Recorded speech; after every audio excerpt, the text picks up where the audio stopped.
Carrom বোর্ডটা আনতে গিয়ে দোকানদার আমাদের সঙ্গে এমনটা করবে আমরা ভাবতেই পারিনি। আসলে আমরা একটা ক্যারাম বোর্ড সারাতে দিয়েছিলাম, প্রায় 3 সপ্তাহ হয়ে গেছে।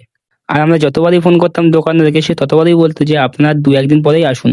তো প্রায় 5 দিন আগে আমরা একবার দোকানদারকে ফোন করেছিলাম। তখন সে বলেছিল আর একটা পালিশ বাকি রয়েছে, তো আপনারা 2 দিন পরে আসুন, শিওর পেয়ে যাবেন। তখন আমরা যেতে পারিনি, কারণ সবার টাইম হয়ে ওঠেনি। তো আজকে সবাই সিদ্ধান্ত নিল যে যাবে। তো আমরা ছিলাম 5 জন। তো আমাদের মধ্যে একজনের নিজস্ব টোটো ছিল, তাই আমরা টোটো নিয়ে বেরিয়ে পড়লাম। যদি তোমাদের কারো টোটো ভাড়াই লাগে তাহলে বলো কিন্তু। আর এখানে দেখো কেমন ভিড় জমেছে। এটার কারণ হচ্ছে আমাদের এখানে আজকে মিটিং চলছে। আর আমরা মজা করতে করতে প্রায় 40 মিনিটের মধ্যেই পৌঁছে গেলাম। আর যেতেই দোকানদার যা বললো তা তো শুনে সবাই অবাক। কারণ দোকানদার বললো যে আপনাদের বোর্ডটা কমপ্লিট তো হয়ে গেছে, কিন্তু কলকাতা থেকে এখনো আসেনি। তো এটা শুনে সবার মাথা গরম। আর দোকানদারের সঙ্গে কথা কাটাকাটি হতে লাগলো। তো অনেকক্ষণ এরকম চলার পর দোকানদার বললো যে আমার ভুল হয়ে গেছে, আপনারা 3 দিন পরে আসুন, শিওর পেয়ে যাবেন। তো এটা শুনে আর আমাদের কি বা করার ছিল, সবাই চলে এলাম। আমার তো মনে হয় না আদেও দোকানদারটা 3 দিন পরেও দেবে বলে।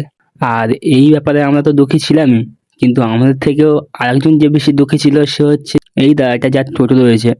কারণ তাকে আবারও আমাদেরকে একবার ফ্রিতে আনতে হবে।